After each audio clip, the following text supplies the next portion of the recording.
নারী কমিশন বাতিলের দাবি করেছে।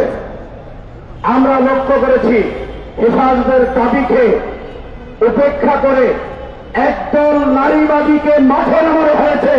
এই দাবির বিরুদ্ধে যেন তারা মাঠে থাকেন এবং সরকারকে চাপ প্রয়োগ করেন। আমরা স্পষ্ট ভাষায় বলতে চাই, নারী কমিশন বাতিল করতে হবে। কোন নারীবাদী এই উগ্র সন্ত্রাসীদেরকে মাঠে নামিয়ে নারী কমিশন বাতিল রোধ করা যাবে না। আমরা বিগত 16টি বছর আওয়ামী লীগের গণহত্যার শিকার হয়েছি। আওয়ামী লীগ যেগুলো গণহত্যা চালিয়েছে, গণহত্যার বিচার বাংলার জমিনে করতে হবে।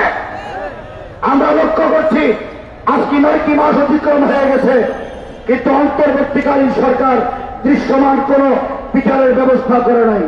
যমুনা স্মার্ট রেফ্রিজারেটর, স্মার্ট লাইফে স্মার্ট রেফ্রিজারেটর।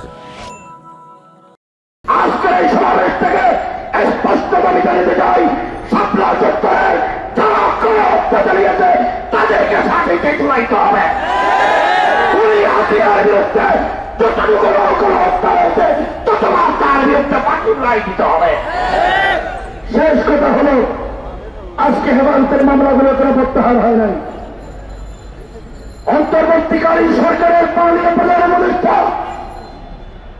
আপনার মামলাগুলো কি অবস্থা জানি না, কিন্তু এই দেশের নিরাপরাধ নিরীহ নিরস্ত উলামায়ে কেরামের উপরে স্টিমরোলার চালিয়েছে এই আওয়ামী লীগ।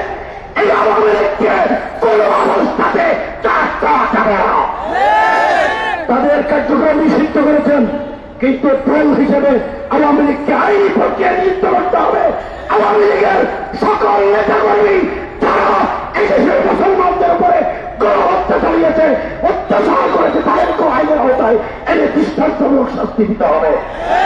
এই দাবিটা নিয়ে আগামী দিনে হেফাজতের সকল কর্মকাণ্ডে কর্মসূচিতে ঐক্যবদ্ধভাবে শরীর হওয়ার আহ্বান জানিয়ে আমার বক্তব্য এখানে শেষ করছি। আরেকটি কথা, বিগত জুলাই আন্দোলনে যারা রক্ত দিয়েছে, যারা আওয়ামী ফ্যাসিবাদের চরমের শিকার হয়েছে, তাদের ঐক্য সময়ের অপরিহার্য দাবি।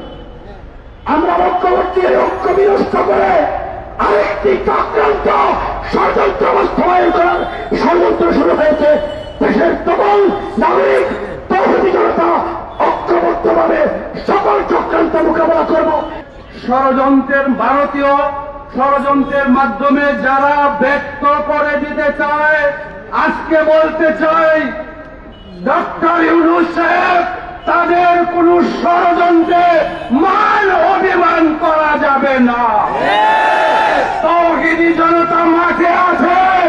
জুলাই আগস্টের গণহত্যা, শাপলার গণহত্যার বিচার করা এবং একটি নির্বাচন উপহার না দিয়ে আপনি যেতে পারবেন না।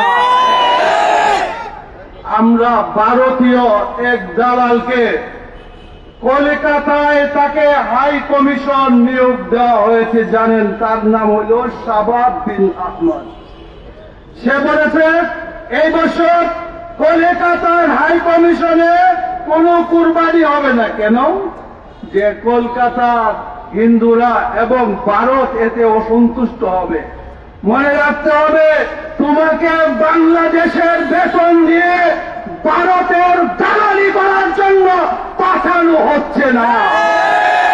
আগামী 2রা জুন তার নিয়োগের তারিখ। আমরা বলতে চাই, সংশ্লিষ্ট কর্তৃপক্ষকে তার এই নিয়োগ বাতিল করতে হবে। আমরা বাংলাদেশে আওয়ামী ফ্যাসিবাদের দালাল বিভিন্ন দলের মধ্যে ঢুকে আছে।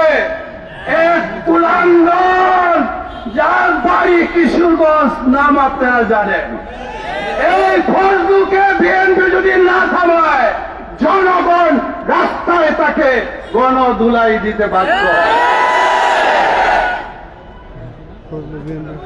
এই পর্যায়ে বক্তব্য রাখবেন হেফাজতে ইসলাম বাংলাদেশের নায়েবে আমির হযরত মাওলানা মহিউদ্দিন রব্বানী।